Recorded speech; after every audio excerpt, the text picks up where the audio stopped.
worship, I'd like you to just go in and worship him right now. Come on. Just go in and give him praise. If you can pray in tongues, this is the right time to go in and pray in the Holy Ghost. Just go on, somebody.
No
You're an incredible God. Incredible God. Incredible God. Say anytime I call. A very good afternoon to you. Anytime I call you, answer. Incredible God. What a mighty God we serve. Great and awesome. He's been faithful. He's been awesome. He's been the God that he is from the beginning. Oh mine, oh mine, oh mine. We bless God for this day, and it's a great thing that we are coming to you around the globe. It's, I believe, it's almost about 20 past hour 5 in the city of London, and I believe that is somewhere 12 hours later in Australia. So Australia, it's morning time. In China, it's morning time. In Ghana, it's also 5:20 as well. And I'm grateful to God for this day, because today it's gonna be amazing. It's one of my best ever days, because my special guest is a very, if we got triple or 7 square star VVIPs, he is right at the top. And I want you to share the link, live on Facebook, live on YouTube, live also on Periscope and on Twitter, on our Starr Radio UK app. We are live on Starr Radio UK app, also on TuneIn Radio. You can catch us live on www.starradio.uk. And this afternoon, I believe that it's gonna be an amazing time on Faith Talk Live with KBA Bossman, and my very special guest. He is all set and ready, and I'm humble and grateful for this personality I'm going to introduce. But before I do that, we're going to talk about the nation of Ghana. And somebody will say, oh, what has Faith Talk got to do with politics or chieftaincy? But I want you to know something very important, that politics is even, talk about the Christendom, there is politics, I beg your pardon. And so get your seatbelt and get yourself ready, grab a coffee, grab water, grab a drink, and stay tuned, because you're going to be taken into another room when it comes to chieftaincy, because many of us in the diaspora have no clue or understanding who our chiefs and elders play in our day-to-day lives in Ghana. And so, if you're a grandfather or grandmother, send a link to your grandchildren. Let them tune in, because the personality that I have is going to educate us and give us understanding of our culture and what our chiefs stands for. And so, I'm going to introduce him. But before I do that, we're talking about the nation of Ghana. So, let me do a little bit of our national anthem, and I want you to just listen to it. If you've never heard the national anthem of Ghana, I want you to listen to it. I believe that, okay, my producer is working on it, and we'll get the national anthem of Ghana playing in a minute. And I want you to please do me a favor and share. Let me apologize for the late start of the program. Just some few bits and pieces, but we are all set and up and running. Our very special guest is all set with us all the way from Ghana, the Ashanti region. Oh mine, I am privileged, I am honored, I am excited, and I believe that so are you. So let's give honor to the national anthem of Ghana. If you've never heard it before, I want you to listen to it. It's a beautiful one, composed many years ago. Okay, let's have a good feel of it.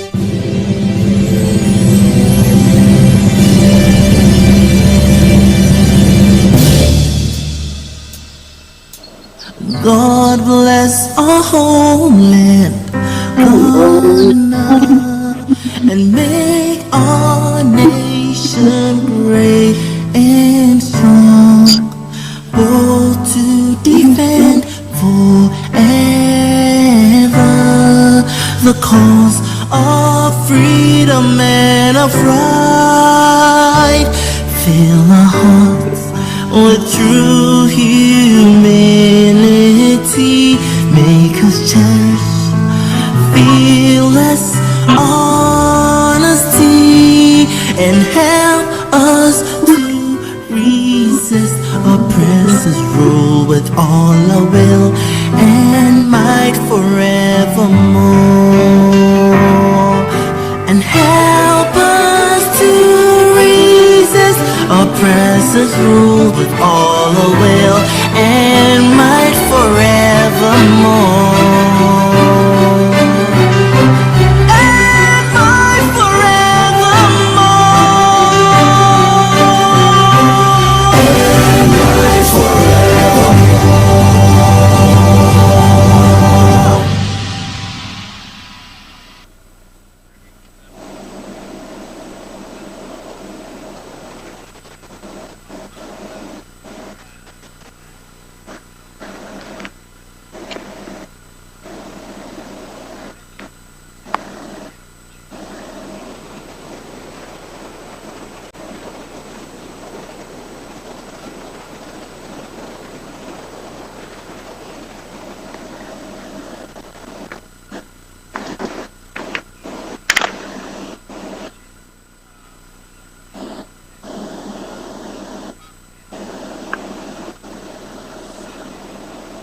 Nana Amanpene Boateng Twum II. He is the paramount chief of NYINAHIN in the Atwima Mponua district in the Ashanti region, and I have the privilege and the great honor for Nana to join me all the way from Atwima. Nana, I will say welcome with all respect, due respect, please. Thank you very much. And Nana, I'm happy to be with you. What wonderful, and we are so excited and privileged to have you on Faith Talk all the way from London, and we say thank you, and God bless you for honoring this great invitation. You are welcome. Nana, how is our nation, and how is Ghana? How is the family? Apart from this COVID disease, we are all doing well. Unlike where you are, the authorities have been able to manage it in a sense that it's not surging like we have over there. So we thank God for that. It's still with us, but it's not as precarious as in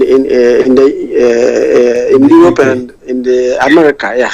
Yes, and Nana, we unfortunately we are on lockdown, and we have to commend the government of Ghana for that very stringent measures they put in place to suppress this particular disease or this virus. And it's a great thing. It's a great joy. But over here, as you said, it's just only God can help us and save us. So yes. you have to please pray for us that we are protected and preserved. Yeah, we've been praying for you. Yes, we've been praying for you. Thank you so much. Thank you so much. Thank you so much. You're welcome. Nana, I know we're going to talk about chieftaincy and politics, and our constitution, the 1992 constitution, talks a little bit about the participation of chiefs and what they have, they can do and what they cannot do. But they are also, especially our children that were born here, majority of them have no clue of the role that chiefs and paramount chiefs and kings play in our country or community or society. So if it's possible, if you can give us a brief picture of how our chiefs are, how you operate, if it's possible, please. Okay, thank you. You're welcome. Yes, in the first place, chiefs were, as it were, they were in charge of the day-to-day administration of our various communities before the white man came. We had our structures in place. We had the king, the sub-chiefs, or the crow, and all that. It was a structure, and they were managing affairs in the country before the white man came. And we have put certain structures in place. Everything was moving on smoothly. There was no way that anybody can do whatever he wanted. There was discipline, and people who, as it were, went against the laws were punished. You see, people knew that the chief was the head of the community, and the rules that he put in place were to be obeyed. So when the white man came, and there was this colonization, things changed. In fact, even initially, they were using the chiefs through the indirect rule system. Yes. And later, they took over completely. Power went away from the chiefs, and then the institutions that the colonialists set up took over from the chiefs.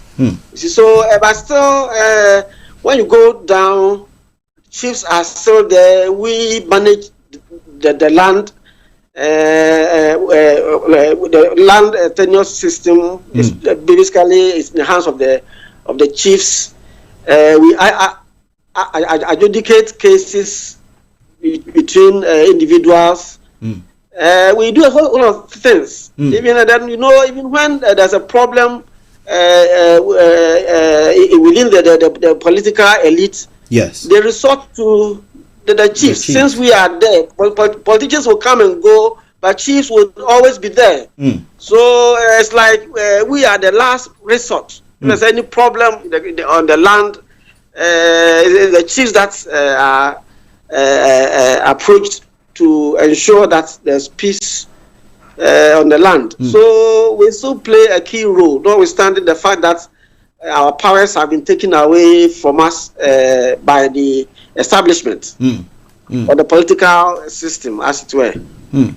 And Nana, you rightly said and hit it on the nail. And growing up, I know that when you are told that you've been summoned to the chief's palace, I think even today when they talk about a police officer coming to arrest you, you will fear going to the chief palace more than going to the police station. And because of, as you said, colonization, it's like our culture has been diluted. Is there a way that currently our chiefs can also help bring back that kind of structures? Are we working with the government or the authorities? Yes. Concerning what you've raised, when you look at the constitution of the land, much of the power and authority rests with the political leaders. Yes. They have succeeded in taking the power out of our hands, so to say. Yes. You see, and it's so sad because we were there before the political systems were evolved by the colonialists. So, if anything at all, it means that the constitution will have to be amended so that chiefs can play a greater role than we do right now. Exactly. Especially at the decentralized level, at the local level. Even at the local assemblies, the constitution spells out that they should consult us in appointing people onto the assemblies. They don't do so. They go there. They pack party people in their assemblies. You see, and when there's any problem at the local level, we play a very vital, critical role. Exactly. When there's a problem is the chief's palace. They go. You see, and if we are given power at the local level, we can play a greater role than we do right now. But the constitution has succeeded in whittling away the power we hitherto had. But Nana, it looks like they've taken the power away, but when it gets to elections, they come back to you. Is it? Yes, they come back to us because we are right there with the people. Politicians will come and go, but we are right there with the people. And especially in the rural areas, people still uphold the role of the chiefs. Chiefs play a key role, especially in the rural areas, where the traditional setup is highly recognized. Recognized, yes. Because if there's any issue concerning land, it's the chief's palace that will go. If there's a problem, because of the way formal litigation goes, how it takes time, money, and other things, people prefer to go to the chief's palace to go into court. So we still have a role to play. So people recognize us. They see us as the custodian of our customs and traditions. They see us as holding the land in trust for the people and all that. So, notwithstanding the way power has been authority has taken from us by the political elite, down at the rural level or at our level, we are still giving the recognition, and politicians know that. So that's the reason why they always come to see us, seek our blessing when the political season comes. That is a very interesting one, because somebody once described politicians as they are like birds, and when they need food, they come down and pick it, and when they get the food, they go up to the tree, go and eat the tree until they are hungry again, and then they come back to where they picked the food from. So I think that is what is literally happening in Ghana. Not in Ghana, Africa. In Africa. It's a very interesting one. But we hope and pray that things will change for the better. But Nana, if I can ask this, yes, the chiefs are responsible for the lands, and I know that the kind of respect that the citizens and the locals have for the chiefs, it's enormous, which is great. But when development is coming, I don't know. I'm just asking that. Okay. Does the politicians, do they come to you to negotiate or to ask for your concern before they undertake development? Oh yes, most often they come to us, especially when they want to establish infrastructure and other things. Yes. Yes, they do because it's in our interest. Every chief wants development for his place or his community. Yes. So when the central government is bringing development, we wholeheartedly cooperate with them provide all that we need to provide, and then they go ahead. Which is fantastic, because Nana, I am all out for development at the grassroots, in the areas outside the capital and like Ashanti region where you are, but it looks like majority of the time the politician will be looking at areas of their own interest. And so you mentioned something very important when it comes to the district councils. Now, how can we enforce and get the politicians to recognize the people you select or appoint for them to be on the council? Is there a way that we can get the politicians to listen to you? Yeah, in fact, it's been a huge challenge. I've been personally, I've been writing articles about that. The Local Government Act makes provision for that.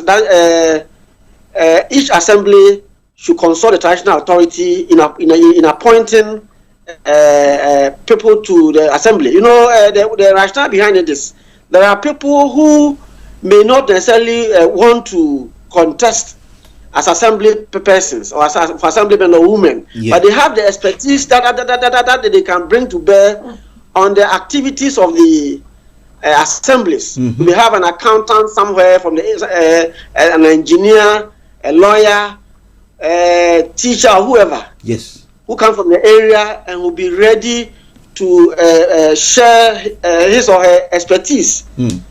But the politicians gloss over this and normally pack the assemblies with party people.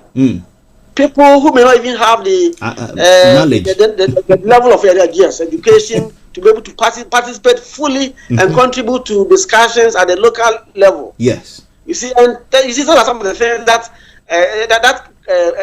lead to some of these DCs being corrupt and doing certain things their own way. But the people who are there as assemblymen and women, they don't bring them onto their toes. They're not able to know exactly what is going on, to be able to criticize or let the DC know that whatever he's doing is not good, or it wouldn't help the community. And it's getting problems here and there. You see, I've been talking about these things.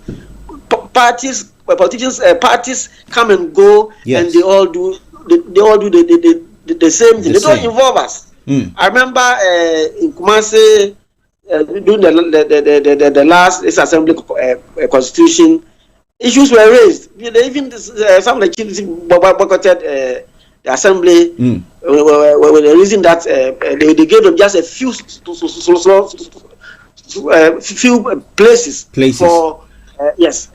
And it was a problem. You see, it's been a problem all this while. You see, the law is there, but they just flout it and they ignore us and fill the assemblies with party people.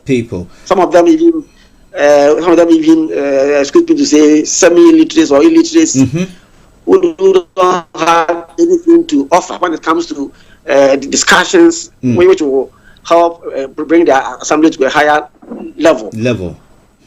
It's a problem. It's a problem. I personally have been writing about these things for years now, but they are not listening. There's always a time that government will listen. I believe strongly that we are praying because in times like this when they are desperate.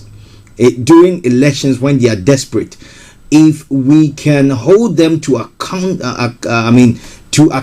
as to these kind of issues, because you are in the land and you know what is needed.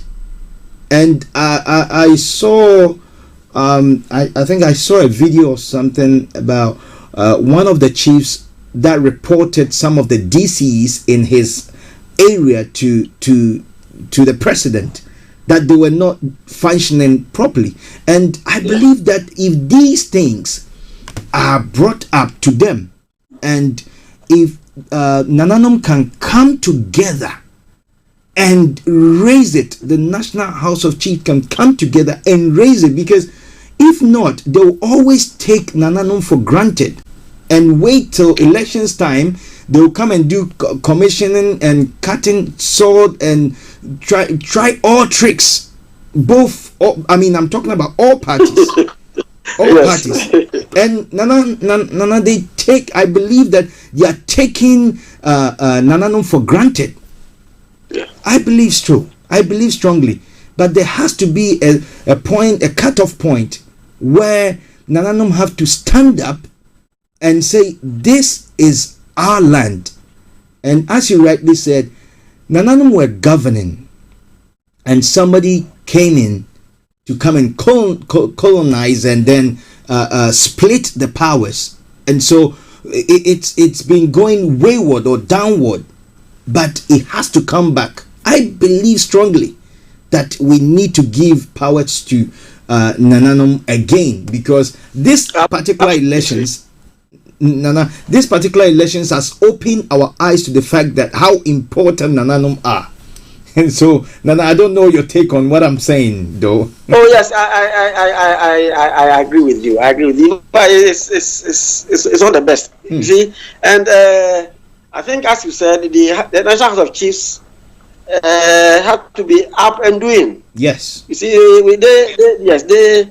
they are our mouthpiece when it comes to our relationship with the government. Yes, in fact, there's so many things that that are not done properly. It's true, and like you said, when the election times comes, you see them commissioning, starting projects. Yeah. You see, at the tail end of the term, how can you start a project just when the election is up?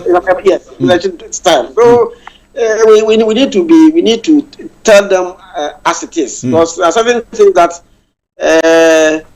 are not right, so to say. Things that are not right, and as chiefs and as custodians of the land, and as leaders of the people, we need to let the government know exactly what's happening, and we can do this through the National House of Chiefs and then the Regional House of Chiefs. Exactly. Yes. Exactly. Because Nana, I believe that if the regional and then the national come together and make a decision, they will realize, the politician will realize that no, we cannot take Nananom for granted. And in so doing, Nananom speaks to their citizenry that we are not being partisan, but we need development for our community. Because in our dispensation as a country, after how many years, since 1992, if a chief will have to beg for water or electricity, then we are not at a good place. You're right. If you take my area for instance, if you look at the number of timber logs that have been carted away from here, the cocoa, the foodstuffs, everything, all the resources are from this area. Our area is one of the largest producing cocoa producing areas in the country. Wow. We produce a lot. Wow. The best cocoa farmer, a lady, comes from this place. Wow. I think today, Friday, just this Friday, there was National Farmers Day. National Farmers Day. Yes, and the highest, the best cocoa farmer was from here. Wow. You see, and so if we take all these resources away, and then you come here and you find our feeder roads unmotorable, people don't have even schools and other things. It's so pathetic. Yes. It's so pathetic. Certain villages in my area, yes, where even you can't even go there with a vehicle. But wow. They are only accessible by motorbikes. Oh you my. See, and some of these things, when you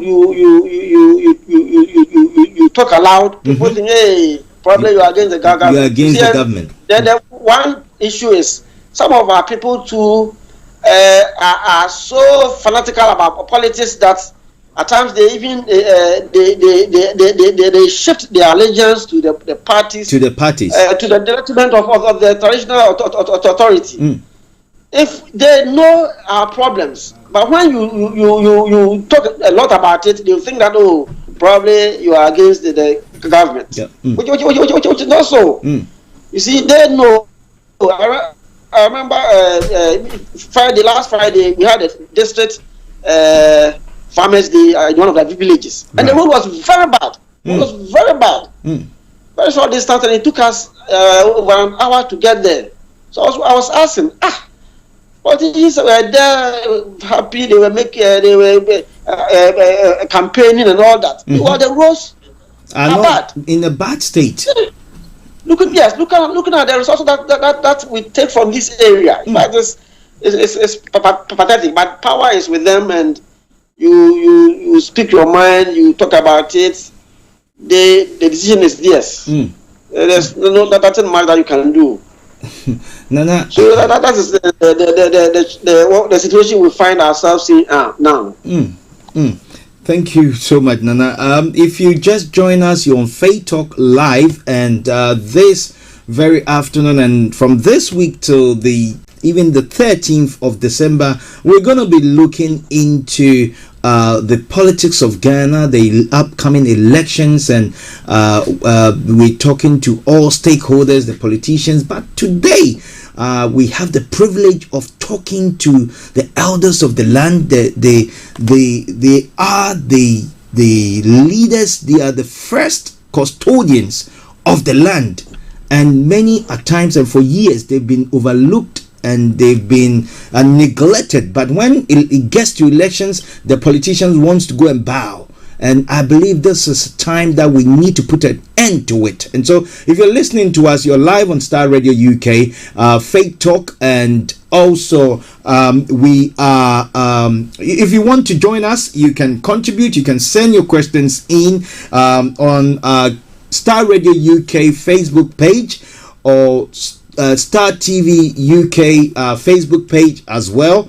We are also live on Twitter. It's at Star Radio UK, and also you can send me a message on KB Bossman Facebook page as well. And we are also live on Periscope and on our app, Star Radio UK app, and www.starradio.uk. And I believe that whatever it is, what we are talking about today, it's of great importance. If you love the nation of Ghana, I believe that you will know and understand that there's a gap in development. And so we need to take the politicians up and face them squarely and let them know that whatever they promise, they have to fulfill. They have no choice. And so my very special guest this afternoon is Nana Amanpene Boateng Twum, the second. He's the paramount chief of NYINAHIN in the Atwima Mponua district of the Ashanti region. And my heart is broken when Nana mentioned that his area is one of the largest cocoa producing area in the nation of Ghana, but the roads are in a deplorable state, and politicians are not ashamed. Both the leading parties, both NDC and MPP, being in government and throughout the since 1992, are not ashamed to go back to areas like this to do what? To go and campaign. You've been in government, you've been ruling the nation, and you've not done justice to a farming area like this that is feeding the nation, that is also giving revenue to the nation. It is something that needs to be looked at. And this afternoon, we're talking straight to power and the people looking for power this very afternoon. And so I'm going to go on with the interview. I'm just getting so passionate about this whole thing, and I believe that I have every right to be passionate. Nana, please, in terms of coming to the elections, in terms of the whole atmosphere about these elections, There are people saying that, oh, this is in a layman's language, they say is a do or die elections, because the former president, who is the leader of the opposition party, and the current president, who is also the leader of the ruling party, both they want to win. This one, the old one believed that they have to come and finish where they left, and the current president wants to continue their projects, and the two of them, everybody thinks that they've done well. Nana, is the whole environment or the state of affairs, is it peaceful? Yes, compared with the previous election, I think this one has been a bit peaceful. We've not been hearing of fights and other things like like it happened in the previous one. So I think about probably maybe to the COVID, which is not allowing people to getting deeply involved like the previous one. So this time I can see that it's not as antagonistic as the previous one. The peace around. It's not like the previous one. But it also happens that we've witnessed something in America, and it's very interesting. It's still unfolding. So I know that it will only come to the point where when everything settles, January 20th. But in Ghana, I mean, I don't know that when we cross December 7th, December 8th, Nana, is there any arrangement that the politicians will listen to our elders? Oh, they would have to. So to say, they would have to. In fact, unlike the previous one, vigilante groups were deeply involved. Deeply involved, and you hear of cases here and there, fights, people shooting, others and other things. Yes. But I think they all agreed and they disbanded these groups. We don't hear of them much. So we all pray that at the end of it all, the loser will lose honorably and accept the defeat, so that there wouldn't be any chaos or any unpleasant situation after the elections. So right now we don't hear much about incidents that used to happen during the previous election. So we are praying that this time things will be cool, people will vote, and then whoever loses will accept defeat, and then we move on with life. Okay, Nana, we have a question. I don't know if it's a question or a contribution from one of our listeners, and that's coming from Victoria. She's saying that you can ask Nana why some of the chiefs are involved in politics, and particularly party politics. That is the main reason why most of our rural areas are not being developed. That is chiefs getting themselves into politics. In fact, in the first place, the constitutional provision that bars chiefs from party politics, I think it will not fair to us, so to say. Okay. To say bluntly, it's up to us to decide whether to play a neutral role or to get involved. So they don't have to bar us from politics. Yeah. But as chiefs, we know that it's not wise to belong to one group or the other. Because you are a chief for everybody. So if you associate yourself with one political party, it's not a wise decision. That's why we know. But that one, they should leave it to us to decide not to put it in a constitution that we shouldn't do partisan politics or shouldn't do active politics. The other one, they will not fair to us. It's an infringement on our human rights. Yes, it's up to us to decide whether to get involved or be neutral. That is it. And then with chiefs getting involved in politics, I don't think it's the best. Since our people belong to various parties, and we are the last resort. So if your people see you tilting towards one particular party, it doesn't augur well. You see, it affects your dignity. It affects your status, your position as a chief. You see, because you should play a neutral role.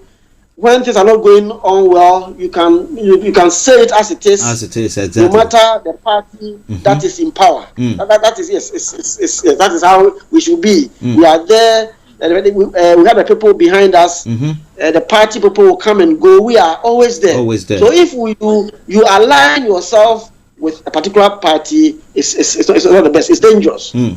So the people from the other party, it's not easy to even advise them or tell them anything, because they feel, oh, because you are with this party, that's the reason why you are treating me this way or that way. So personally, I think chiefs shouldn't align themselves with political parties. We should play a neutral role, say it as it is, advise them. If they are going wrong, you should be able to tell them and all that. But if you give yourself to one particular political party, even when things are going on wrong, you can't say it because you are in bed with them.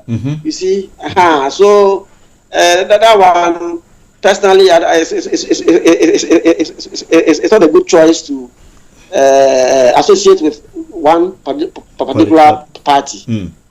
Some do, but personally, I don't think it's a wise decision. Yeah, exactly, and I agree with you, Nana. And Nana, also, you mentioned vigilantes, and I know that I think somewhere, is it last year or so, there was a by-elections way down in Accra, and some vigilantes came up, and all these kind of violence took place, and the government had to set a commission of inquiry into it, and a whole lot. Now, and the most alarming thing is that they were holding guns, and some of them could not be identified by the police. They could not be identified by the special, is it security, the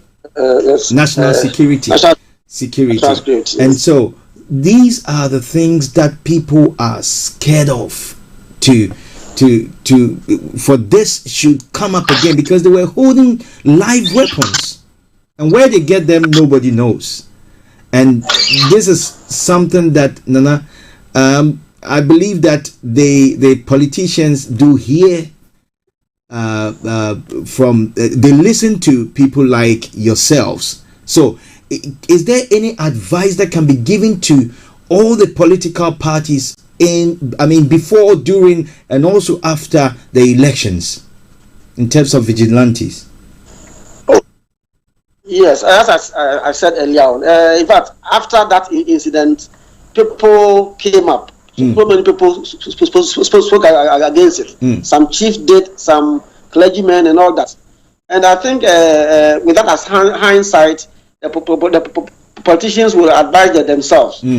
Peace is what we all need. Yes. You want power to rule over us, but you should seek power peacefully. Peacefully, exactly. The process should be peaceful. You see, if you're not careful around the day, people may lose their lives, people may be maimed and all that, and it doesn't augur well. You see, we are all one people with a common destiny, as said by the late General Champon. We are all one people, and we need to behave as such. Exactly. Politics shouldn't tear us apart. No. You see, Yes, we need to. We need to be one another's keeper. We should know we are all Ghanaians. We don't have any other country apart from Ghana. Exactly. So I'll always be preaching peace. That politics shouldn't divide us. So at the end of the day, when the dust is settled, some people will benefit, others will not even benefit. Like the way some of our rural folks don't have good roads, don't have water, don't have schools and all that. Meanwhile, they all vote. You see, so there's no point in going further to involve yourself in activities that may end up leading to death and all that. Yes. Injury and all that. Yes. So we need to do politics peacefully. We are in election season. People want power, but that doesn't mean we should kill each other. Yes, we are all one people from the same country. We are one people. At the end of the day, we are the people that they are going to rule over. So there's no point in indulging ourselves in things that will lead to loss of lives or lead to injuries here and there. So that's the advice I'll give these politicians. That is very powerful, Nana, because I mean, somebody once said that if you kill the people that are going to vote, or let's say the citizenry, who are you going to rule over? That is it. After you've won power, and people will have to get the understanding that politics is just like a football game. After 90 minutes, there has to be a winner, and so and so when the winner is declared, you just have to go back and train well and get your strategies right and come back. Yes, and then let me come in here. Yes, please. Yes, after all said and done, there will be a winner. But our problem is with the winner takes all. That has been the cause of all this. The winner takes all has been the bane of our politics.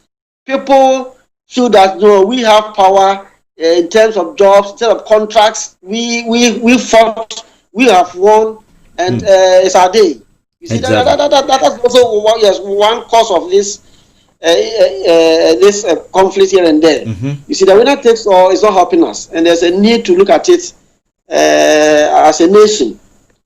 Yes. And Nana, that is very, very key. But I think if we can get Nananom and what you mentioned, which I believe I'm going to working on it, to get your representatives on the council, leadership, decision making, I believe it will be of great help and put the politicians in check.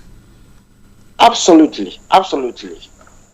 Because if not, Nana, they will come and go and come and promise and come and say all sort of the sweet words and everything that somebody wants to hear, and then after that they just go back and relax and then do what they think in their manifesto they have to do, which is not going to help everybody. And so that is very key. Nana, yes. With saying that, I want to we've got possibly some few minutes to wrap up, to finish, but I want to find out. I know you mentioned that we're hoping that peace will prevail, and also measures are being put in place as the first the by-elections after that and everything. Nana, please, before this, after this question, I beg your pardon, after this question, I will please give you the floor to give a message to our nation, or to our listeners and to Ghanaians across the world concerning the elections before, during and after. But before that, Nana, in terms of chieftaincy and the role that Nananom play, and also knowing that some it's not every single person, it's not every single chief or whether local chief or paramount chief that are in there to develop their area, because some are also enriching themselves. Now, a text message that I got says that ask Nana for me if such a chief that does not have the interest of his community in that has the interest of his community at heart, should the people still believe in such a chief or the politician? Okay, in the first place, one thing we should know is chieftaincy, as we find it, it's not necessarily being a royal that should motivate you to ascend a throne. Yes, you should see it as something sacrificial. Yes, you want to put yourself forward as a sacrifice to seek to the development of your area. In the olden days, our chiefs led battles. They went to war. Exactly. These days we don't have wars.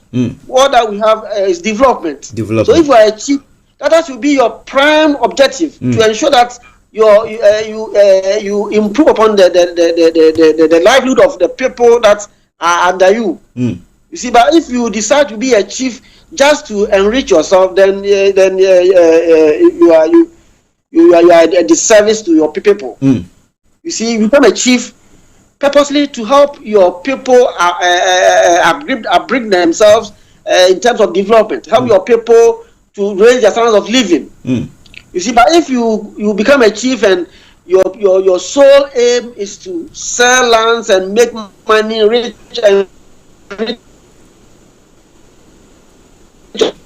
yourself, driving luxurious vehicles and all that, then your chieftaincy should be development oriented. Yes. But not all of us see it that way. People think, oh, I'm a royal and I'm a chief and I have to live good, live big and all that. Which is wrong. You see, so chieftaincy, as I said earlier, previously it was war. You will lead your people into war. Yes. To fight. People would die, and yes, it wasn't easy. You see, our forefathers laid down their lives for the generations to unborn. We are now here enjoying the fruit of their labor. So you should think about all that. That in those days, the sort of life that they led here like this, they were in the deep forest. Most of them were hunters. They were fighting battles. They didn't have the luxury that we have now. So if you are a chief, you should think about all these things. How did I even become a chief? My great-great-grandfather was a chief, and as a result, I'm also a chief now. You know the life that they led those days? They sacrificed themselves. They went to war to get lands. The land that you are sitting on, that you are presiding over, people laid down their life. People went to war and they were killed before they had those lands. So if you are a chief and you're just there to enjoy yourselves, you and your family or people close to you, then you are in the wrong place. You're in the wrong place. To be there. You think about development. Think about bringing development to the area. Think about the education of people from your area. Basic amenities that they need to enjoy. You look at all these things. Yes, so that will make you a chief. People will say, "Oh no, you are a chief, and we know you are doing the right things for us." That's powerful, Nana. Thank you so much for that great advice, and that's an answer to you, Ken, and an answer for your question. And let me acknowledge just a few people before Nana gives us his last words. And I have Linda Pokuminta watching us live, Vanessa's Cyrus is also watching us at the Jikum as well. Benjamin Ketia and Mr. Sede Jikum. Thank you guys. And Ata Samoa as well says good advice from Nana as well. So just a few acknowledgement watching us live and also across the globe as well. But this afternoon on Faith Talk, this is another amazing time. But before we go, Nana is going to give us, we know that our elders are full of wisdom.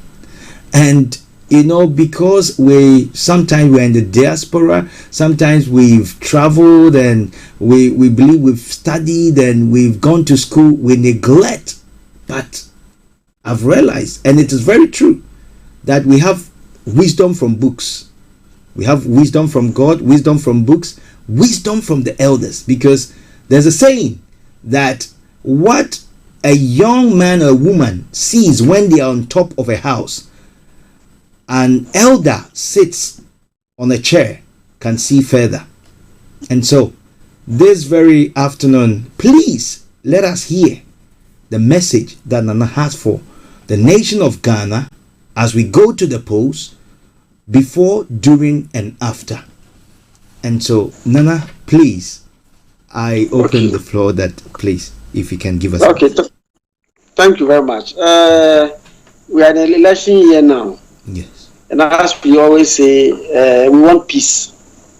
Win or lose, the world is not coming to an end. Exactly. So we are all Ghanaians. We should be our brother's keeper. You think about your fellow Ghanaian. As we go to the polls, let's ensure that the peace prevails. It shouldn't be a life and death matter. Elections have come and gone, and Ghana is still there. This election shouldn't be a period that the world should come to an end. Not at all. And then those of you in the diaspora, my appeal is, you should be involved in what goes on here. Exactly. Wherever you find yourself, you are still Ghanaians. Take interest in what goes on in Ghana here. Very true. And follow up. If you have, if there's any issue, you can allow people to also voice your concerns out. Let us hear from you. Then concerning our traditions and customs, you also need to let your kids know where you come from. How we live our culture here, how we respect our elders, whatever we do, even the food that we eat. Don't let them go away from the food we eat. Very key. Let them eat the food that we have here. And then the language, that was of prime concern. Most of you don't let your kids speak our language. But it's very important to let people know where you come from. That's true. When you see the Chinese, the Japanese, and the Indians, wherever they find themselves, they speak their language. Exactly.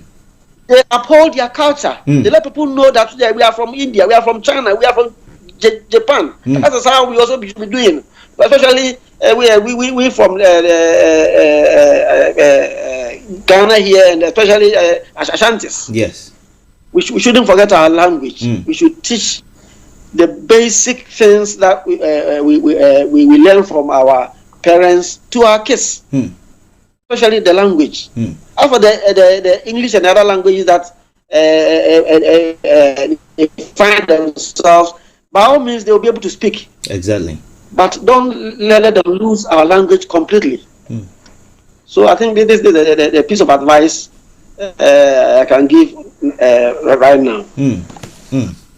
Nana, this is very, very powerful, and I would like to say that thank you so much, because you mentioned certain things, the food, the language, and where we come from is very, very key, and that is something that we don't have to forget, because whatever you do today, there's an adage that they say when a bird flies, he can fly as high as they want to, but when they die, their feathers will come down.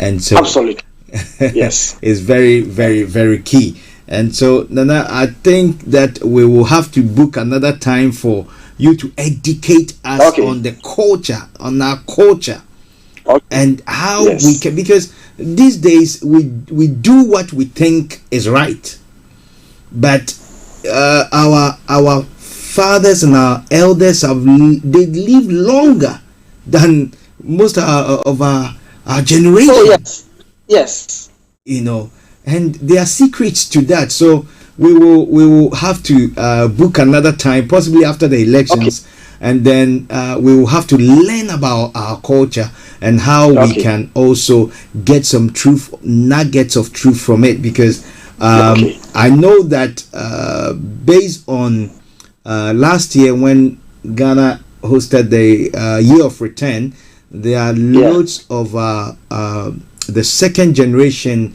in America, in Europe, that have come together, that are coming back to their roots, and they are believing in what they have back home, that is what their true identity is and where they belong. And some of them are doing some amazing things. So absolutely, yes, but Nana, we will come back to you, but we want to say once again, on behalf of the management and of Starr Radio, and also our Faith Talk program, we highly appreciate and love you for taking the time of your busy schedule. As a paramount chief, we know that your time is very, very precious, and people might be lining up and sitting waiting for you for great advice. And so thank you so much for your time. You're always welcome. Thank you so much. Thank you. Thank you for giving me the opportunity to speak on your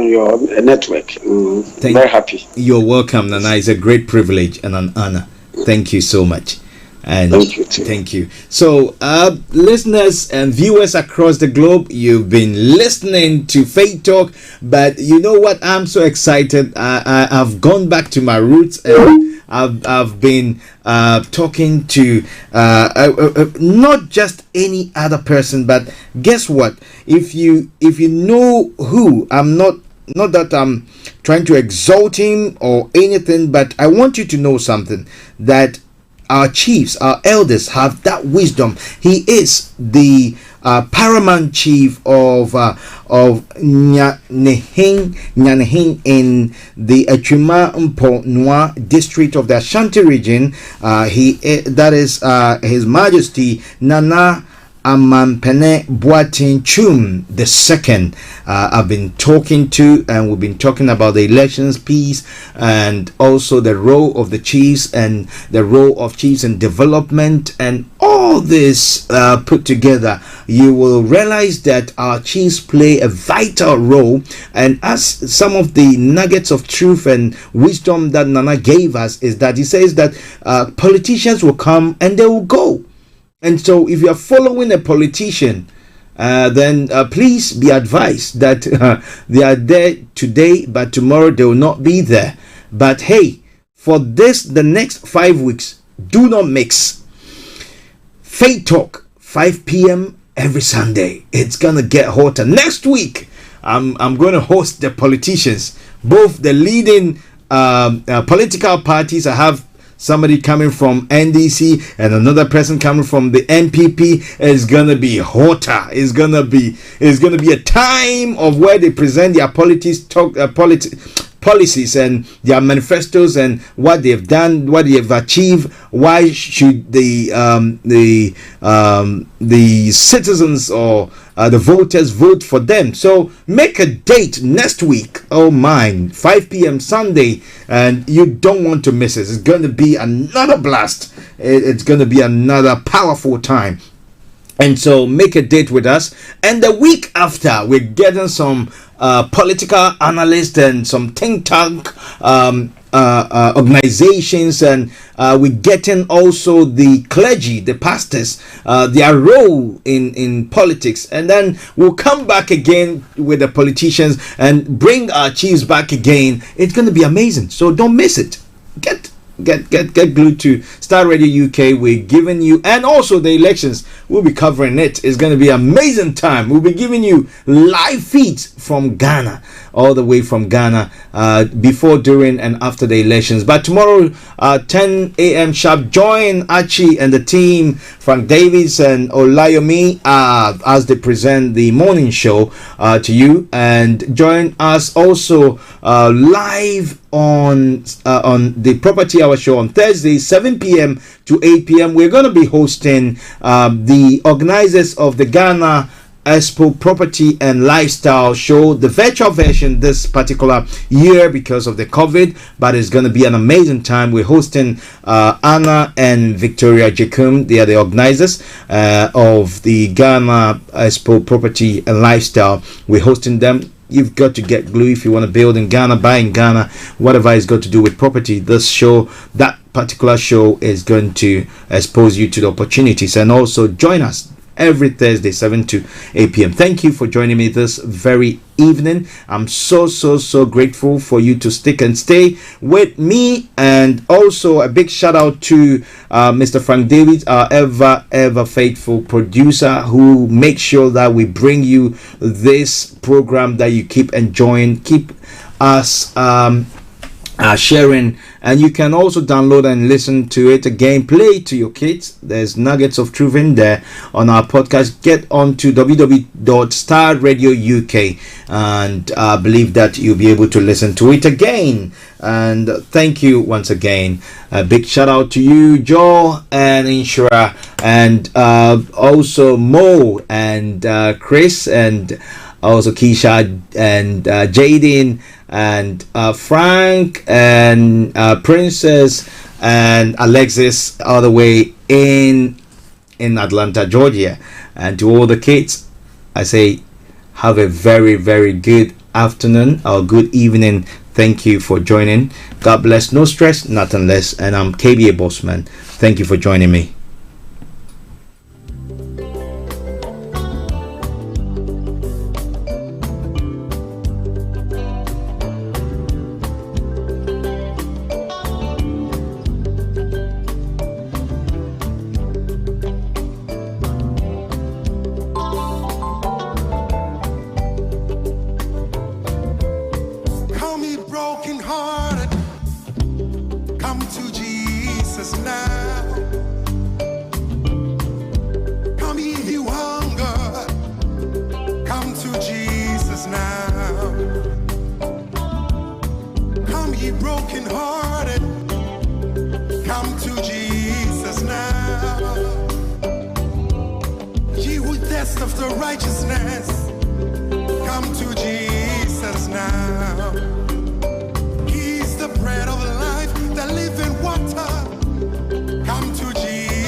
Come to Jesus now. Come ye broken hearted. Come to Jesus now. Come ye thirst after righteousness. Come to Jesus now. He's the bread of life, the living water. Come to Jesus now. He's the bread of life, the living water. Come to Jesus now. Nana, yes, yeah, but yes, yeah, Papa. Yes, yeah, but yes, yeah, Papa. Wonderful. I can't say me saying, eh? Also, I can't yes, yeah, but I can't. He attacked fancy. And I'm a one. Then we will go to Amazon again. Oh, see, yes, yeah, but there. Yes, yeah, Papa.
Who is he that says a thing and it comes to pass?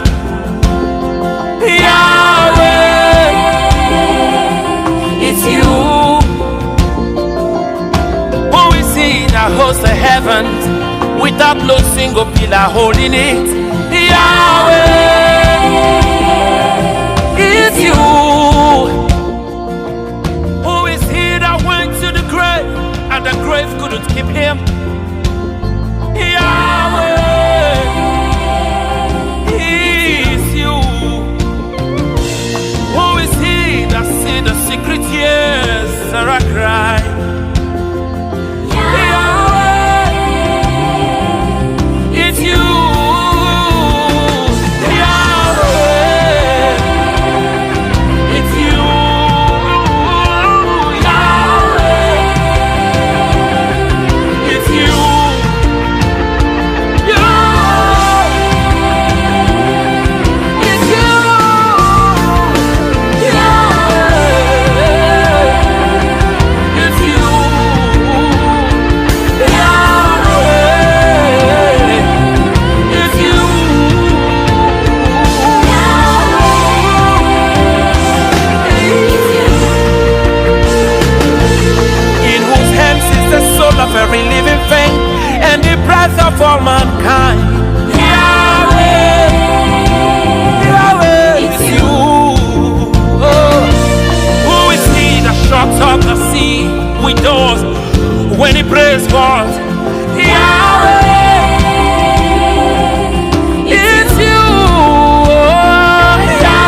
up your spear.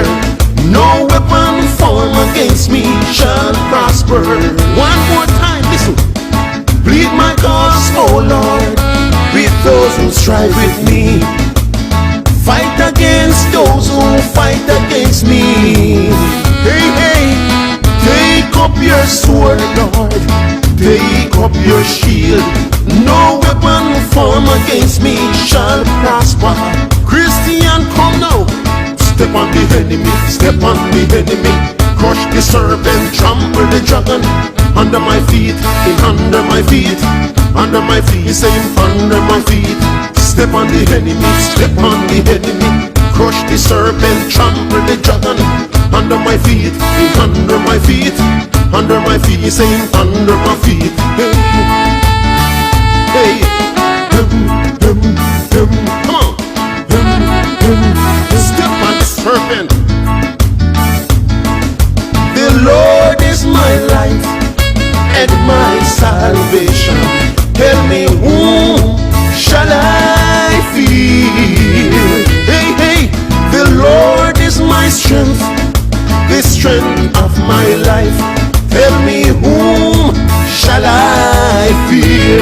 Master Jesus, no, the Lord is my light and my salvation. Tell me whom shall I fear? Come on now, the Lord is my strength, the strength of my life. Tell me whom shall I fear? Come with me now, Jesus. Step on the enemy, step on the enemy. Crush the serpent, trample the dragon. Under my feet, him under my feet. Under my feet, say him under my feet. Step on the enemy, step on the enemy. Crush the serpent, trample the dragon. Under my feet, him under my feet. Under my feet, say him under my feet. Step on the enemy, step on the enemy. Crush the serpent, trample the dragon. Under my feet, him under my feet. Under my feet, say him under my feet. Listen, he that dwelleth in the secret place of the Most High shall abide under the shadow of the Almighty God. I will say of the Lord, He is my refuge and my fortress. My God, in Him will I trust. Surely He shall deliver me from the snares of the fowler and from the noisome pestilence. I shall not be afraid for the terror by night, nor for the arrow that flieth by day, nor for the pestilence that walketh in darkness, nor for the destruction that wasteth at noonday. 1,000 shall fall at my side, and 10,000 at my right hand, but it shall not come near me. Only with my eyes shall I behold and see the reward of the wicked, because I have made the Lord, which is my refuge, even the Most High, my habitation. There shall no evil befall me, neither shall any plague come near my dwelling. For He shall give His angels charge over me, to keep